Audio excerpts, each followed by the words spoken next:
அல்ஹம்துலில்லாஹ். அஸ்ஸலாமு அலைக்கும் வரஹ்மத்துல்லாஹி வபரகாத்துஹு. அல்ஹம்துலில்லாஹ். சங்கைக்குரிய அல்லாஹ்வுடைய நல்லடியார்களே, பெரியோர்களே, ஜமாத்தார்களே, வாலிபர்களே, இந்த உலகத்திலே அல்லாஹ் தஆலா மனித சமூகமாகிய நமக்கான எல்லா படைப்பினங்களையும் சாதகமாக ஆக்கி மட்டும் தந்தது மட்டுமல்லாமல் இந்த உலகத்தையே அல்லாஹ் தஆலா மனிதனுக்கு வசப்படுத்தி கொடுத்த மிகப்பெரிய ஒரு பெரும் பாக்கியம். அந்த அளவுக்கு மனிதனுடைய அறிவாற்றல், திறமை எல்லா வகைகளிலுமே உயர்ந்து நிற்பதை இன்றைக்கு உலகத்திலே நம்மால் காண முடிகிறது. எதையும் மனிதனால் சாதிக்க முடியும், எதையும் மனிதனால் வெற்றி கொள்ள முடியும் என்ற மிகப்பெரிய ஒரு உயர்ந்த நிலைக்கு மனிதன் உயர்ந்து வளர்ந்து சென்று கொண்டே இருக்கிறான். அதற்கு ஒரு முற்றுப்புள்ளி வைக்க முடியாமல் தொடர்ந்து வளர்ச்சியை நாம் கண்டு கொண்டிருக்கிறோம். ஒவ்வொரு காலகட்டங்களிலேயும் ஒவ்வொரு வளர்ச்சியையும் விஞ்ஞானத்தையும் நாம் கண்காணித்து கொண்டே இருக்கிறோம். உண்மையிலேயே எல்லா வகையிலும் மிக ஆச்சரியத்தையும் அற்புதத்தையும் தான் நமக்கு தெரிகிறது. அதனால் தான் அல்லாஹ் தஆலா குர்ஆனிலே சொல்லி காட்டுவான், குல் சீரு ஃபில் அர்தி, இந்த உலகத்திலே எல்லோரும் இந்த உலக முழுக்க சுற்றி பாருங்கள், அல்லாஹ்வுடைய வல்லமையையும் அல்லாஹ்வுடைய ஆற்றலையும் நீங்கள் சிந்தித்து பாருங்கள். அதே நேரத்திலே மனிதனால் ஒவ்வொரு காரியத்தையும் உருவாக்கி இருக்கக்கூடிய அந்த விஷயத்தையும் நீங்கள் உற்று நோக்குங்கள். ஏனென்றால் அப்படிப்பட்ட அந்த அறிவாற்றலையும் ஞானத்தையும் விஞ்ஞானத்தையும் நான் தான் கொடுத்திருக்கிறேன் என்று அல்லாஹ் தஆலா திருமறையின் மூலமாக நமக்கு தெளிவுபடுத்துகின்றார். என்னதான் மனிதன் உயர்ந்த நிலைக்கு அடைந்தாலும் அறிவின் ரீதியாக அவனுடைய திறமைகளின் மூலமாக அவனுடைய பேச்சாற்றல்களின் மூலமாக என்னதான் அவன் உயர்ந்து வளர்ந்திருந்தாலும் கூட எல்லாவற்றிற்கும் மிக மூல காரணமாக அல்லாஹ் இருக்கிறான் என்பதிலே அல்லாஹ் குர்ஆனிலே தெளிவாக நமக்கு சொல்லித்தரக்கூடிய ஒரு விஷயம். இன்றைக்கு உலகத்திலே பெற்றோர்கள் பிள்ளைகள் என்ற இரு பிரிவுகள். பெற்றோர்களாக இருக்கிறார்கள், பிள்ளைகளாகத்தான் இருக்கிறார்கள். பிள்ளைகள் தான் பெற்றோர்களாக வருகிறார்கள். இதிலே மாற்று கருத்தில்லை. அதே நேரத்தில் பெற்றோர்களாகிய இருக்கக்கூடிய நாம் எந்த நிலையிலே எப்படி நம்முடைய சிந்தனைகள் எப்படியெல்லாம் இருக்கிறது என்பதை யோசித்து பார்க்கின்ற போது நாம் நிறைய நபர்களை பிரித்து பார்க்க வேண்டிய ஒரு கட்டாயம். இவர்கள் இப்படி இருக்கிறார்கள், இவர்கள் இப்படி இருக்கிறார்கள் என்று நாம் பிரித்து பார்க்க வேண்டிய ஒரு நிர்பந்தத்திற்கு ஆளாகி இருக்கின்றோம். இதற்கெல்லாம் காரணம் என்ன என்று பார்த்தால், அதாவது பிள்ளைகளாக இருக்கக்கூடிய சமயத்திலே அவர்களினுடைய பெற்றோர்கள் அவர்களை நல்ல முறையிலே உருவாக்கி இருந்தால் அவர்கள் வளர்ந்து வந்து பெற்றோர்களாக ஆகின்ற போதும் சிறந்தவர்களாக சீதேவிகளாக இருப்பார்கள். அதே நேரத்திலே அந்த பெற்றோர்கள் வழிதவறி செல்லக்கூடிய ஒரு சூழலை நாம் பார்க்கின்ற போது அந்த பெற்றோர்களாகிய அவர்கள் சிறு பிராயத்தில் இருக்கின்ற போது அவர்களினுடைய நிலைமைகள், அவர்களினுடைய கட்டுப்பாடு, அவர்களினுடைய வளர்ப்பு, அவர்களினுடைய பராமரிப்பு இவைகளெல்லாம் ஒரு சீரான நிலையில் இருந்திருக்காது என்பதை நம்மால் தெளிவுபடுத்த முடியும். இதுதான் ஒரு ஹக்கான விஷயம். இன்றைக்கு உண்மையிலேயே குழந்தைகளை வளர்ப்பது என்பது மிகப்பெரிய ஒரு சவாலாக இருக்கிறது. மிகப்பெரிய ஒரு சவால். எந்த பிள்ளைகளும் பெற்றோர்களுக்கு கட்டுப்பட்டு நடக்கிறார்கள் என்று எந்த பெற்றோர்களும் உறுதி சொல்ல முடியாத ஒரு நிலைக்குத்தான் இன்றைக்கு பெற்றோர்களை நம்மால் பார்க்க முடிகிறது. எப்படி இருந்தாலும் பெற்றோர்களாகத்தான் இருக்கிறார்கள், பிள்ளைகளாகத்தான் இருக்கிறார்கள். அந்த பிள்ளைகளை பராமரிக்க வேண்டிய, வளர்க்க வேண்டிய பொறுப்பு குறிப்பாக இருவர்களுக்கு இருக்கிறது.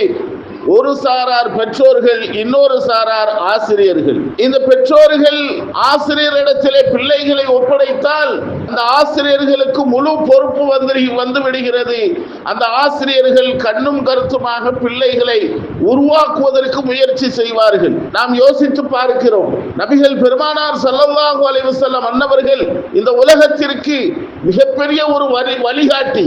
நம்முடைய நபி அவர்களினுடைய வழிகாட்டுதலின் பெயரில் தான் நம்முடைய வாழ்க்கையை செலுத்துகிறோம். அப்படி அவர்கள் எப்படி வளர்ந்தார்கள், எப்படி உருவாக்கினார்கள், இன்றைக்கு உலகமே அவர்களை பற்றி பேசுகிறது, அவர்களினுடைய நன்னடத்தை பற்றி பேசுகிறது.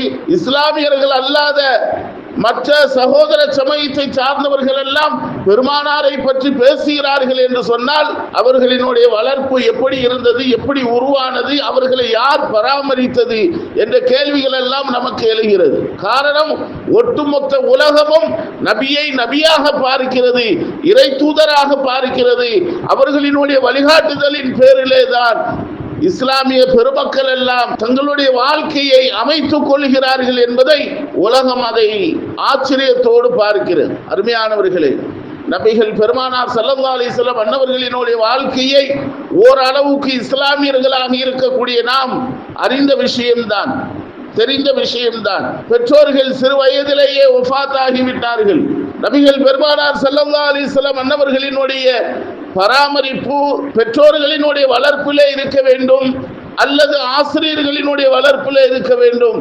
நபிகள் பெருமானார் ஸல்லல்லாஹு அலைஹி வஸல்லம் அன்னவர்களை பொறுத்தவரையில் யாரிடத்திலேயும் சென்று கல்வி கற்றதாக இல்லை. அவர்களை ஒரு உம்மி நபி என்று சொல்வார்கள். யாரிடத்திலேயும் சென்று கல்விக்கான ஒரு தேடல் பெருமானார் ஸல்லல்லாஹு அலைஹி வஸல்லம் அன்னவர்களுக்கு ஏற்படவில்லை. அப்படியானால் இப்படிப்பட்ட ஞானம் எல்லாம், கல்விகள் எல்லாம் நபி பெருமானார் ஸல்லல்லாஹு அலைஹி வஸல்லம் அன்னவர்களுக்கு எப்படி கிடைத்தது? ஸல்லல்லாஹு அலைஹி வஸல்லம் அன்னவர்கள் சந்தர்ப்பத்திலே சொல்கிறார்கள், அல்லாஹ்வே என்னுடைய ஆசிரியனாக இருக்கிறார். அல்லாஹ்தான் எல்லாவற்றையும் நபிகள் பெருமானார் ஸல்லல்லாஹு அலைஹி வஸல்லம் அன்னவர்களுக்கு கற்றுக் கொடுத்தான் என்று சொன்னால் அந்த அல்லாஹ் எப்படிப்பட்டவன் என்பதை நாம் அறிந்த விஷயம். எல்லாவற்றிற்கும் பெருமானாரினுடைய விஷயத்திலே பொறுப்பேற்றிருக்கின்றான் அல்லாஹ். அல்லாஹ்தான் எல்லா விஷயத்தையும் அறிந்திருக்கிறான். தான் அறிந்த எல்லா விஷயத்தையும் தன்னுடைய ஹபீப் நபிகள் பெருமானார் ஸல்லல்லாஹு அலைஹி வஸல்லம் அன்னவர்களுக்கு அல்லாஹ் கற்றுக் கொடுத்திருக்கிறார். எந்த அளவிற்கு அல்லாஹ் தன்னை எந்த நபிமார்களும் ரசூல்மார்களுக்கும் இந்த உலகத்தில் யாருக்கும் கிடைக்க பெறாத மிகப்பெரிய ஒரு சந்தர்ப்பம் அல்லாஹுவை சந்திப்பது என்பது ஆசைப்பட்டவர்களுக்கெல்லாம் கிடைக்கவில்லை. அல்லாஹ் விரும்பி அழைத்து பார்த்து அந்த சந்திப்பு மிஅராஜிலே ஏற்பட்டது. அல்லாஹ் குர்ஆனிலே இப்படி சொல்லி காட்டுகின்றான், நீங்கள் அறியாதவற்றை எல்லாம் நான் உங்களுக்கு கற்றுத் தந்திருக்கின்றேன். எல்லா விஷயங்களையும் அல்லாஹ் தஆலா நபிகள் பெருமானார் ஸல்லல்லாஹு அலைஹி வஸல்லம் அன்னவர்களுக்கு கற்றுக் கொடுத்து விட்டார். எதுவுமே தெரியாது என்பது அல்லாஹுக்கு எப்படி உண்டோ அதே போன்றுதான் நபிகள் பெருமானார் ஸல்லல்லாஹு அலைஹி வஸல்லம் அன்னவர்களை பொறுத்தமட்டில் எதுவுமே தெரியாது இல்லை என்பது அவர்களினுடைய வாழ்க்கையிலே இல்லை. அனைத்தையும் தெரிந்து வைத்திருந்தார்கள். தெரிய வேண்டும் என்று அல்லாஹ் தஆலா எல்லா விஷயத்தையும் நபிகள் பெருமானார் ஸல்லல்லாஹு அலைஹி வஸல்லம் அன்னவர்களுக்கு கற்றுக் கொடுத்தார். நபி பெருமானார் ஸல்லல்லாஹு அலைஹி வஸல்லம் அன்னவர்களினுடைய ஸ்டூடெண்டாக, மாணவர்களாக கிட்டத்தட்ட எத்துணை லட்சம்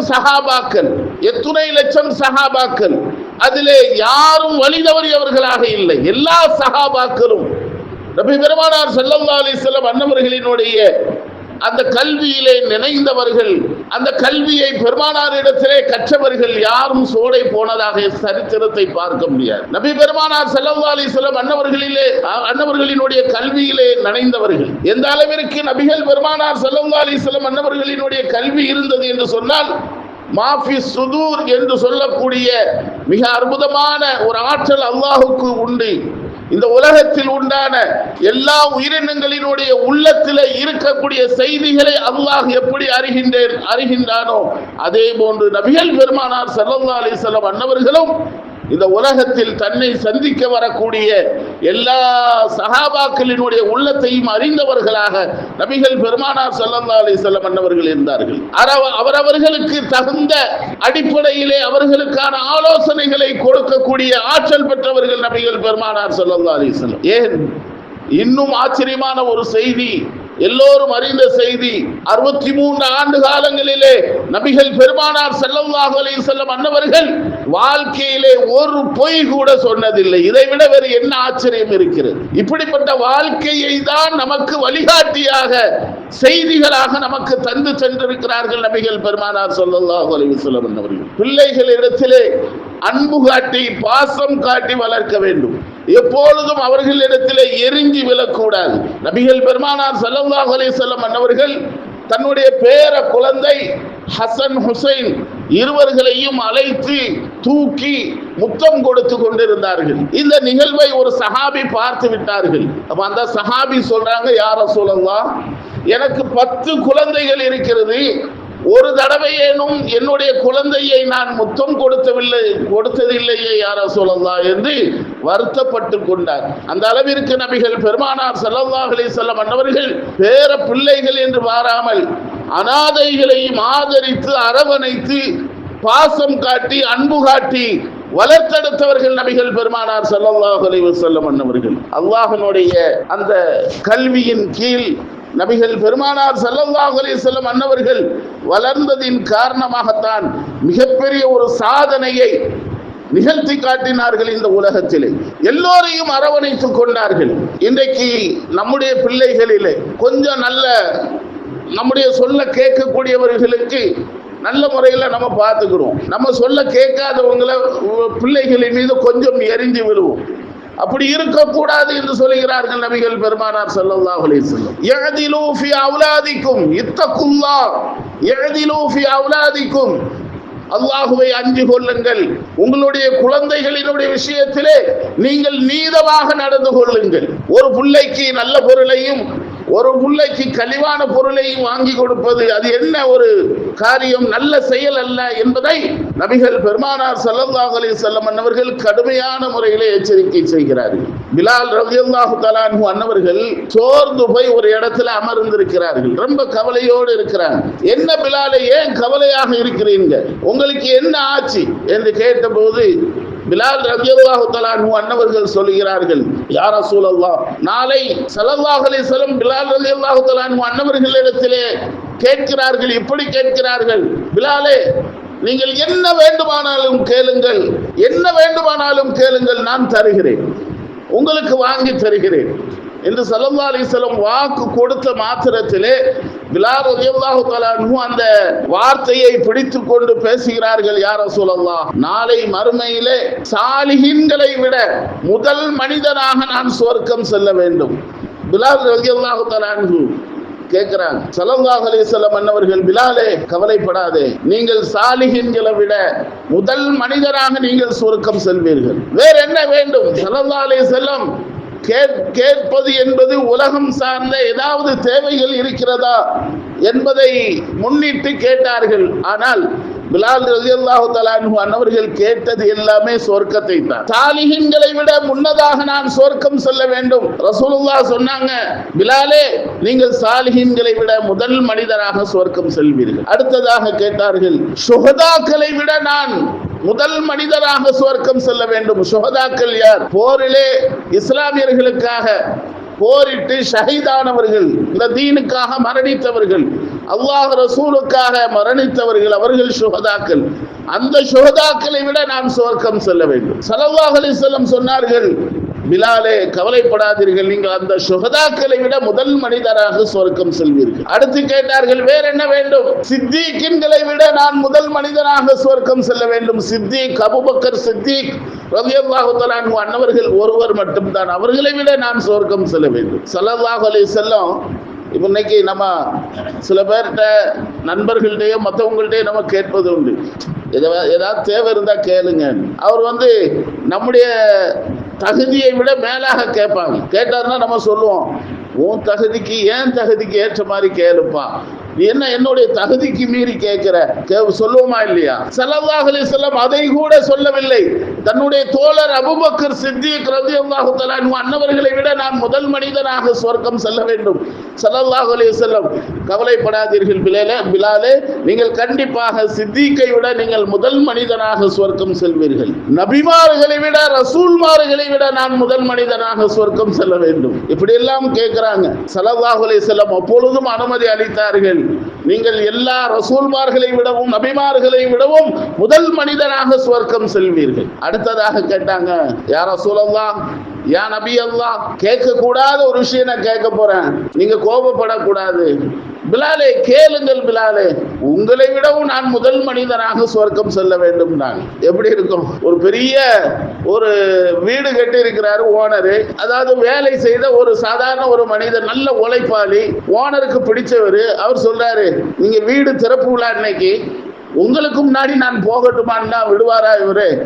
கஷ்டப்பட்டு உழைச்சி நான் சம்பாத்தியம் பண்ணி இருக்கிறேன், நான் உள்ள போகாம உன்னை எப்படி உள்ள விடுவேன் என்று சொல்லுவாங்க. இது யதார்த்தமான ஒரு நிலை. யாரும் தனக்கு கிடைக்க வேண்டிய பொறுப்பை விட்டு தர மாட்டார்கள், தனக்கு கிடைக்க வேண்டிய சிறப்பை விட்டு கொடுக்க மாட்டார்கள். பிலால் ரலியல்லாஹு தஆலா அன்ஹு அன்னவர்கள் கேட்ட உடனேயே பெருமானார் ஸல்லல்லாஹு அலைஹி வஸல்லம் கொஞ்சமும் தாமதம் இல்லாமல் சொன்னார்கள், பிலாலே, என்னை விட முதல் மனிதனாக நீ சொர்க்கம் செல்வாய் என்றார்கள். எந்த தலைவனாவது ஏற்றுக்கொள்வார்களா? யாராவது அனுமதிப்பார்களா? பிலால் ரலியல்லாஹு தஆலா அன்ஹு அன்னவர்கள் அந்த நேரத்திலே அந்த இடத்திலே பெருமானாரிடத்திலே சொன்னார்கள், யா ரசூலல்லாஹ், யா ரசூலல்லாஹ், இதை மட்டும் நான் வாபஸ் வாங்கிக்கிறேன், இதை மட்டும் வேணாம், ஏன்னா உங்களை விட நான் முன்னாடி போறதுங்கிறது எனக்கு சரியல்ல என்று பிலால் ரலியல்லாஹு தஆலா அன்ஹு அன்னவர்கள் சொன்னபோது நபிகள் பெருமானார் ஸல்லல்லாஹு அலைஹி வஸல்லம் அன்னவர்கள் சொன்னார்கள், வாசனை கொடுக்கக்கூடிய அந்த மலர்கள் வாசனையை கொடுத்து விட்டு கூட அந்த வாசனையை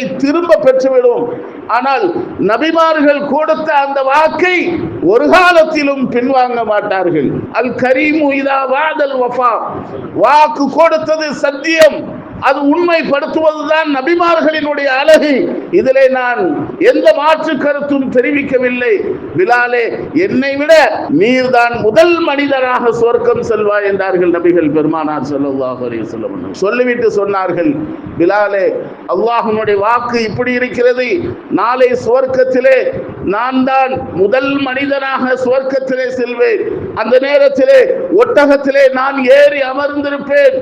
அந்த ஒட்டகத்தினுடைய கடிவாளங்களை பிடித்து கொண்டு முதல் மனிதராக நீர்தான் சுவர்க்கத்திலே முதல் மனிதராக நீங்கள் உள்ளே நுழைவீர்கள் என்றார்கள் நபிகள் பெருமானார் ஸல்லல்லாஹு அலைஹி வஸல்லம். இப்படிதான் ஸல்லல்லாஹு அலைஹி வஸல்லம் அவர்கள் தன்னோடு இருக்கக்கூடிய நண்பர்களையும் உறவுகளை விட மேலாக மதித்தார்கள். நம்முடைய பிள்ளைகளை இன்றைக்கு அப்படி பார்ப்பது கூட கிடையாது. ஏதோ ஒரு விரோதி மாதிரியே பிள்ளைகளை பார்க்கக்கூடிய பெற்றோர்களும் இன்றைக்கு இருக்கிறார்கள். அல்லாஹ் பாதுகாக்க. ஸல்லல்லாஹு அலைஹி வஸல்லம் அவர்கள் எல்லா சூழ்நிலைகளையும் சஹாபாக்களினுடைய தகுதிக்கேற்ப நடந்து கொள்வதில்லை. எல்லோரையும் ஒரே மாதிரியாக பார்த்தார்கள். ஏற்ற தாழ்வோடு ஒரு நாளும் பெருமானார் ஸல்லல்லாஹு அலைஹி வஸல்லம் அவர்கள் யாரையும் பார்த்ததில்லை. அப்படியே பிலால் அவர்கள் பெருமானார் ஸல்லல்லாஹு அலைஹி வஸல்லம் அவர்களை பார்த்து அப்படியே ஆனந்த கண்ணீர் வடித்தார்களாம். அருமையானவர்களே, இப்படிதான் பெருமானார் ஸல்லல்லாஹு அலைஹி வஸல்லம் அவர்கள் தன்னுடைய வழிகாட்டுதலின் பேரிலே அல்லாஹ் கொடுத்த அந்த கல்வியின் மூலமாக மற்றவர்களை உருவாக்கினார்கள். அதனால் தான் உலகம் அழியும் நாள் வரைக்கும் பெருமானார் கொண்டு வந்த இந்த தீனுல் இஸ்லாம் முழுமையாக எல்லோராலும் ஏற்றுக்கொள்ளப்படுகிறது என்பது உண்மையான ஹக்கான ஒரு விஷயம். அருமையானவர்களே, யாரையும் நேரு கொண்ட பார்வையோடு பார்க்க வேண்டும், யாரையும் நேர்மையான எண்ணத்தோடு பார்க்க வேண்டும். குறை தன்மையை யாரிடத்திலேயும் காணக்கூடாது. பெற்றோர்களாக இருந்தாலும் சரி, பிள்ளைகளாக இருந்தாலும் சரி, அவர்களிடத்திலேயும் குறைகளை பார்க்க கூடாது. நல்லொழுக்கங்களை அவர்களுக்கு கற்றுக் கொடுக்க வேண்டும், நல்ல சிந்தனைகளை கொடுக்க வேண்டும். ஒரு பாடத்துல ஃபெயில் ஆயிட்டானா அவனை கண்டபடி பேசக்கூடாது, கண்டபடி திட்டக்கூடாது. அவனுக்கு ஆறுதல் சொல்லி அவனை உருவாக்க வேண்டும், தேர்த்த வேண்டும். பரவாயில்லை, இந்த பாடத்துல நீ ஃபெயில் ஆயிட்டியா, அடுத்து வரக்கூடிய பாடத்துல நல்ல மதிப்பெண் பெறு, அதற்கான எல்லா வசதிகளையும் நான் செய்து தருகிறேன், உனக்கு என்ன வேண்டும், படிப்பதற்கான வசதிகள் என்ன வேண்டும் சொல், நான் செய்கிறேன் என்று பெற்றோர்கள் இருக்க வேண்டும். ஒரு பாடத்தில் ஃபெயில் ஆனதற்காக அந்த பிள்ளைகளின் மீது கோபப்பட்டு அவர்களை சங்கடப்படுத்துவது என்பது கூடாது. நல்ல விஷயங்களை அவர்களுக்கு கற்றுக் கொடுக்க வேண்டும். பெருமானார் ஸல்லல்லாஹு அலைஹி வஸல்லம் அவர்கள் சொல்கிறார்கள், உங்களுடைய பிள்ளைகளுக்கு நீங்கள் கொடுக்கக்கூடிய அன்பளிப்புகளிலேயே மிகச் சிறந்த அன்பளிப்பு என்ன தெரியுமா? நல்லொழுக்கம் என்றார்கள் பெருமானார் ஸல்லல்லாஹு அலைஹி வஸல்லம். ஒரு கவலையான ஒரு செய்தி, பிள்ளைகள் இன்றைக்கு ஆடைகள் அணியக்கூடிய விஷயத்துல ரொம்ப மோசமான நிலைகள்ல இருக்கிறாங்க. நம்முடைய பிள்ளைகள் கூட ட்ரௌசர் போட்டுட்டு உலா வர்றாங்க. வாலிப பிள்ளைகள், வாலிபர்கள் டவுசர் போட்டு போறாங்க, பைக் ஓட்டுறாங்க, நடந்து போறாங்க. சில பேரை கூப்பிட்டு கேட்டேன், ஏன்பா இப்படி போறீங்க? இல்ல நாங்க விளையாட போறோம். ஏன் விளையாட ஃபுல் பேண்ட் போட்டா விளையாடக்கூடாது? யாரும் ஆட்டையில சேர்க்க மாட்டாங்களா? விளையாட்டுல எடுக்க மாட்டாங்களா? மார்க்கத்திற்கு முரணானது, ஒழுக்கத்திற்கு மாற்றமானது அவர்களுக்கு கற்றுக் கொடுக்க வேண்டும். இது மார்க்கத்தில் அனுமதி அல்ல. இதே சிந்தனை தான் நாளை அவன் வளர வளர அவனுக்கு வரும். கடைசியில ஜட்டி போட்டு போற மாதிரி தெருவில் வந்துடும். தயவு செய்து பெற்றோர்களாகிய தாங்கள் தங்களுடைய வீடுகளில் பிள்ளைகள் இடத்துல ட்ரௌசர் போட்டு வீட்டுல கூட இருக்கிறதுக்கு அனுமதிக்காதீங்க. ஏன்னா வெளியே போனாங்கன்னு அவ்வளவு கேவலமாக இருக்கிறது. தொடைகள் எல்லாம் தெரிஞ்சு எது மறைக்க வேண்டுமோ, பெண்களை மட்டும் நம்ம பேசுறோம், எல்லாத்தையும் வெளியில காமிச்சிட்டு போறாங்க, ஒழுங்கான முறையான ட்ரெஸ் இல்லைன்னு பேசுறோம். ஆனா இருக்கக்கூடிய ஆண்கள் அப்படி அரைகுறை ஆடையோடு இருந்தால் எப்படி சாத்தியமா? நாம் முதலிலே சரியான முறையில இருக்க வேண்டும். நம்முடைய பிள்ளைகளுக்கு நல்ல விஷயங்களை கற்றுக் கொடுக்க வேண்டும். அப்படியே ட்ரௌசர் போட்டு போறாங்க, அசிங்கமா இருக்குது. ஏன்னா பெண்கள் எல்லாரும் போறாங்களா இல்லையா? இதை கண்ணும் கருத்துமாக நம்முடைய பிள்ளைகளை கவனித்து அவர்களுக்கு சொல்லிக் கொடுக்க வேண்டும். அருமையானவர்களே, அதே நேரத்திலே யாருடைய விஷயத்திலையும் நாம் குறை பார்க்க கூடாது, நல்ல விதமாக நடக்க வேண்டும். குடும்ப உறவுகளுக்கு மத்தியிலே இணக்கத்தை ஏற்படுத்த வேண்டும். பெற்றோர்கள் கணவனை பற்றியான நல்ல செய்திகளை பிள்ளைகளுக்கு சொல்லிக் கொடுக்கணும். சில தாய்மார்கள் இருக்கிறாங்க, உன் தகப்ப மோசமானவன், பார்த்துக்கா, ஜாக்கிரதையா இருந்துக்கா, இப்படியா சொல்லி கொடுப்பாங்க பிள்ளைகளுக்கு. ரொம்ப உறவுகளினுடைய விஷயத்துல ரொம்ப கேவலம். அதே மாதிரி தகப்பன் சொல்லி கொடுப்பாரு பிள்ளைக்கு, உன் தாயை பார்த்துக்கா, கவனமா இருந்துக்கா, பேச்சு கேட்டுறாத, அவ்வளவுதான், வீணா போயிடுவான், அப்படி எல்லாம் பேசுவாங்க. தகப்பனினுடைய கண்ணியத்தையும் மரியாதையும் பிள்ளைகளுக்கு சொல்லிக் கொடுத்து வளர்க்க வேண்டும். அதே போன்று பிள்ளைகளினுடைய விஷயத்துல தகப்பன் தாயினுடைய கண்ணியத்தையும் மரியாதையும் பிள்ளைகளுக்கு சொல்லிக் கொடுக்க வளர்க்க வேண்டும். உறவுகளை பேண வேண்டும். பெருமானார் ஸல்லல்லாஹு அலைஹி வஸல்லம் அவர்கள் அற்புதமாக கற்றுக் கொடுத்திருக்கிறார்கள். அல்லாஹ் நடத்துல நாளைக்கு 2 பேர்கள் அண்ணன் தம்பிகள், சுருக்கமாக சொல்கிறேன், 2 பேர் வருவாங்க, வந்து நிற்பாங்க விசாரணைக்கு. 2 பேர் அண்ணன் தம்பி வந்து நிற்கும் போது அண்ணன் விசாரணை நடக்கும். என்ன ஆச்சு? அப்ப அண்ணன் சொல்வார், யா அல்லாஹ், உலகத்துல தம்பி கேட்கும் போதெல்லாம் நான் கொடுத்தேன், எதையும் திரும்ப தந்ததில்லை. அப்ப நீ இப்ப என்ன செய்ய போற? அவன்கிட்ட இருந்து எனக்கு நன்மையை வாங்கித்தா அல்லாஹ், இந்த உலகத்துல நான் சொர்க்கம் போகணும். அல்லாஹ்விடத்துல கேட்பாங்க. அல்லாஹ் சொல்லுவான், உன் தம்பியே வெறும் பேப்பரா வந்திருக்கான், ஒண்ணுமே இல்லை, நிறைய பாவத்தை கொண்டு வந்திருக்கான். அப்படியா அல்லாஹ்? அப்ப அவன் தான் ஒண்ணுக்கு லாய்க்கு இல்லையே, என்னுடைய பாவத்தெல்லாம் அவன்கிட்ட தூக்கி போட்டுன்னு சொல்லிட்டு அண்ணன் சொல்லுவான். பெருமானார் ஸல்லல்லாஹு அலைஹி வஸல்லம் அவர்கள் இந்த நிகழ்ச்சியை சொல்லிட்டு அப்படியே கண்ணீர் வடித்து அழுதாங்க. அப்போ உடனே அண்ணனை மலக்குமார்களை அழைத்து இந்த சொர்க்கங்கள் எல்லாம் சுட்டி காட்டு என்று மலக்குமார்களுக்கு அல்லாஹ் உத்தரவு போடுவான். அண்ணன் எல்லா சொர்க்கத்தையும் பார்த்துட்டு வந்து பிரமிப்போட, யா அல்லாஹ், இந்த சொர்க்கம் யாருக்கு? அவ்வளவு பிரம்மாண்டமாக இருக்கிறது, இது நபிமார்களுக்கா, சுஹதாக்களுக்கா, சித்திகீன்களுக்கா, சாலிஹீன்களுக்கா, யாருக்கு என்று கேட்கும்போது அல்லாஹ் சொன்னான், உனக்கு தாம்பா, வேறு யாருக்கும் இல்லை, எனக்கா? ஆனா ஒரே ஒரு கண்டிஷன், உன் தம்பியை மட்டும் மன்னிச்சிடுறேன்னு சொல்லு. அவன் உடனே சொல்லுவான், பதறி உளுந்து, கது கஃபர்து, நான் மன்னிச்சுட்டா அல்லாஹ். அல்லாஹு தஆலா உன்னுடைய தம்பியை அழைத்து சொர்க்கம் செல்லு என்று உத்தரவு போடுவானா. நபிகள் பெருமானார் ஸல்லல்லாஹு அலைஹி வஸல்லம் அவர்கள் இந்த நிகழ்ச்சியை அப்படியே சொல்லி காட்டுறாங்க. ஏன் சொன்னா, நம்முடைய மதரசாவில் கூட இந்த ஒரு சின்ன பிரச்சனை வந்துச்சு. அண்ணன் தம்பி 2 பேர் ஓத வருவாங்க. இது உதாரணத்துக்கு சொல்ற, இது எல்லா இடங்களிலும் இருக்கிறது. இதை தெளிவுபடுத்த வேண்டும் என்பதற்கு நான் சொல்லுகிறேன். அண்ணன் தம்பி 2 பேர் வருவாங்க. சில நேரத்தில் அண்ணன் முந்தி வருவார், சில நேரத்தில் தம்பி முந்தி வருவார். என்னன்னு கேட்கும்போது, அவன் எழுப்பல, நான் வந்துட்டேன். ஏண்டா, என்ன காரணம்? என் கூட பேச மாட்டான், நான் பேச மாட்டேன், எத்தனையோ வருஷம் ஆச்சு, பல வருஷம் ஆச்சு, என் கூட ஒரே சண்டை போடுறான்னு சொல்லிட்டு நாங்கள் பேசுறது இல்லைன்னு சொல்லுவாங்க. ரொம்ப ஆச்சரியமா இருந்துச்சு. இத்தனை வருஷம் தான் பேசல, இத்தனை வருஷம் பேசல. அப்படி எல்லாம் இருக்கக்கூடாது. அண்ணன் தம்பி உறவுகளோடு சந்தோஷமாக இருக்க வேண்டும். இது பெற்றோர்கள் கவனித்து கொள்ள வேண்டும், கவனத்திலே கொள்ள வேண்டும். பிள்ளைகளுக்கு மத்தியில பிரிவு இல்லாமல் பார்க்க வேண்டும். 2 பேரையும் சேர்த்தே வைக்க வேண்டும். 2 பேர்களுக்கு மத்திய உண்டான என்ன உறவு, அந்த உறவினுடைய தன்மைகளை அவர்களுக்கு புரிய வைக்க வேண்டும். இப்படியெல்லாம் பிள்ளைகளை வளர்த்தெடுத்தால் தான் நிச்சயமாக ஒரு சிறந்த சமூகமாக இந்த உலகத்திலே வளர முடியும், சொர்க்கத்திற்குரியவர்களாக நம்மால் ஆக முடியும். அப்படிப்பட்ட நன்மக்களாக அல்லாஹ் நம் அத்துணை பேர்களையும் கபூல் செய்தருள் புரிவானாக. இன்ஷா அல்லாஹ் வரும் வாரங்களிலே இன்னும் இது சம்பந்தமான சில செய்திகள் இருக்கிறது, பார்ப்போம். எல்லாம் வல்ல அல்லாஹ் தஆலா நம்மையும் நம்முடைய குடும்பத்தையும் சொர்க்கத்திற்குரியவர்களாக ஆக்கியருள் புரிவானாக. ஆமீன். வ ஆகிரு தவானா அல்ஹம்துலில்லாஹி ரப்பில் ஆலமீன். அஸ்ஸலாமு அலைக்கும் வரஹ்மத்துல்லாஹி வபரகாத்துஹு.